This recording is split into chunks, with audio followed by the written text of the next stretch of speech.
Hi, my name is Chase, and welcome to the Wellness Center podcast, where we're going to talk all things red light therapy.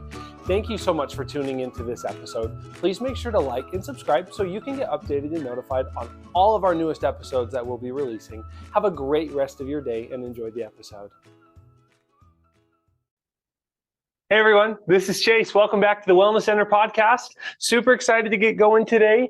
Oh my gosh, so really quick, I'm really pumped about it. I have everyone that comes in this center, just so you guys know, I consider very near and dear to my heart. I take them in, I treat them as families, I treat them as my friends. And there is a client of mine, dear friend of mine, really, really good guy. I'm not going to mention his name, we're protected on him, I can't, but he keeps bringing me shoes. And he brought me these really nice pair of shoes today. And oh, they were sweet. I love them. They're super breathable. They're super awesome. I've needed a new good pair of like workout shoes, and these are going to be my new shoes. So like, you're watching this and you know that you brought me these shoes, thank you. But I want to get right into it today. So again, looking at my camera, looking at my computer, we're just going to get right into it. Today, I saw a study regarding the cardiovascular system and just age-related issues that come with your cardiovascular system. So we're going to look right into it. So right now, I am looking on the organization of, where am I at? The Mayfair Diagnostics specifically focus on radiology. How does the cardiovascular system change with age? This was published in June of 2022, so relatively new. Like your hair and skin, your cardiovascular system also changes as you age. Starting as early as age 20, I'm 27, your heart and blood vessels start to gradually change over time. Even in healthy cardiovascular systems, this can include a change in heart rate or rhythm, changes into the shape of the heart, the thickening of the heart valves and blood vessels, and more. So, however, your risk of heart problems slowly increases as you get older due to normal age-related changes to your cardiovascular system, such as a slightly lower heart rate. The heart can fill more slowly due to the thickening of the heart wall, stiffening and thickening of the heart valves, slight thickening of the capillary walls, less flexibility, stiffness, and thickening of the aorta, decreasing the production of certain white blood cells called neutrophils, and slower production of red blood cells. So what does that mean for your health? Here's a bunch of stuff. I don't want to go over it too long because, again, I try and keep most of the podcasts under 10 minutes. So, again, I will post this, so you guys are welcome to come read and hear more. But basically, your heart can have some problems for absolutely no reason whatsoever other than just getting older. Okay, so here is the study. So I got this study from Wiley Online's library in the Lasers in Surgery and Medicine, an early view. This was published on the 23rd of February of this year. And the title is Photobiomodulation Therapy Mitigates Cardiovascular Aging and Improves Survival. I mean, it tells you right there what it does. But we're going to look in the abstract, the background, the methods, and the results. And then from there, we're going to look at a few other things. And then, yeah, we're going to end the podcast. So podcast, I don't know what this is. It's the YouTube channel. Photobiomodulation therapy, a form of low-dose light therapy, has been noted to be effective in several age-associated chronic diseases such as hypertension and that word. Here we examine the effects of photobiomodulation therapy on age-associated cardiovascular changes in a mouse model of accelerated cardiac aging. So they took some mice, made their hearts accelerate and age faster, and then they tested red light therapy on them.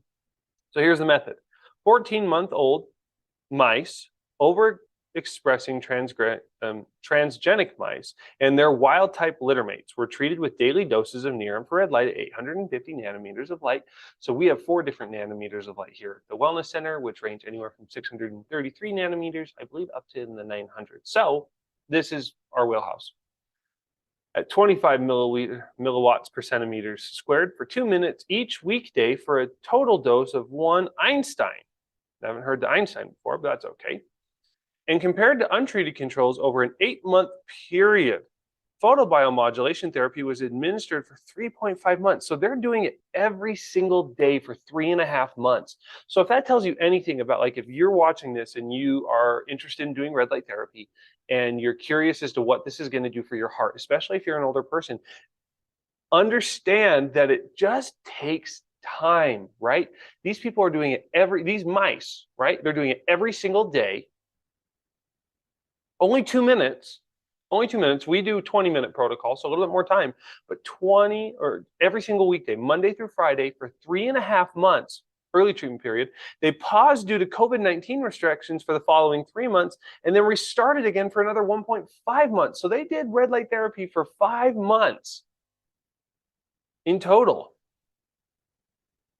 So serial echocardiography and gait analysis were performed at monthly intervals, and a serum of the TGF-B1 levels were assessed following sacrifice.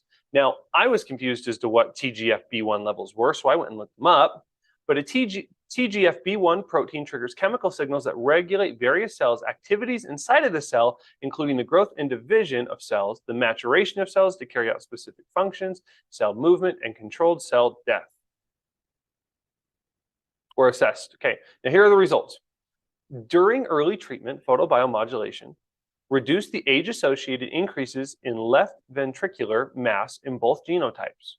It reduced the LV end diastolic volume and reduced the left atrial dimensions in both genotypes. Photobiomodulation treatment substantially increased the LV ejection fraction, reduced the aortic wall stiffness, and improved gait symmetry and index of neuromuscular coordination. So basically, all those things I was talking about in this study right here, all these things, or no, these are the, all these things right here, it pretty much helped most of them, if not all of them. The effects of photobiomodulation treatment measured following the pause persisted.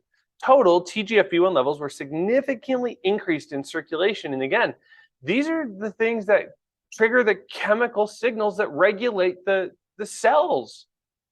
That's awesome. So your cells are going to function better because of this. Or significantly increased in circulation in AC8 following photobiomodulation treatments. We observed a striking increase in cumulative survival in the photobiomodulation treated mice compared to the untreated mice. 43% difference. That is huge. So in conclusion, photobiomodulation mitigated age-associated cardiovascular remodeling and reduced cardiac function, improved neuromuscular coordination, and increased longevity in an experimental animal model. Now, of course, they're going to go through this spiel saying that this is just this recent study and more studies need to happen before it goes to human clinical trials. But check this out. Red light therapy helps with your heart. It's great. Okay. Now, we are on this website, the National Institute of Aging, and we are looking at heart disease, all the different types of heart disease, what it looks like. Now, at-home remedies and remedies for life to do in adjunct to red light therapy. Again, adjunctive means in conjunction to, side by side, right? What can I do to prevent heart disease? Try to be more physically active. Get with a physical therapist, get with a health coach, get with a fitness coach. Just start going on walks, study on YouTube, check out online. There's a lot of information there that can help you out. If you smoke, quit. If you smoke, quit. I did smoke for years and I quit. It's possible. You can do it. We have a detox protocol that can help with that. Not a doctor though. Follow a heart-healthy diet, low in saturated fats, added sugars and salts. Okay, keep a healthy weight. Keep your diabetes and high blood pressure and high cholesterol under control. Don't drink a lot of alcohol and manage your stress. So guys, that's all I got for you today. If you're having symptoms due to age-related cardiovascular issues, come to the Wellness Center. We have protocols that can help. We can help relieve. We're not going to heal. We're not doctors. We're not doing anything invasive. It's just red light therapy. Kind of like a tanning bed. You lay in it. It's a lot of fun. We're here located in South Ogden and Huntsville in Utah. Have a great rest of your day, and I'll see you guys on the flip side. Peace out.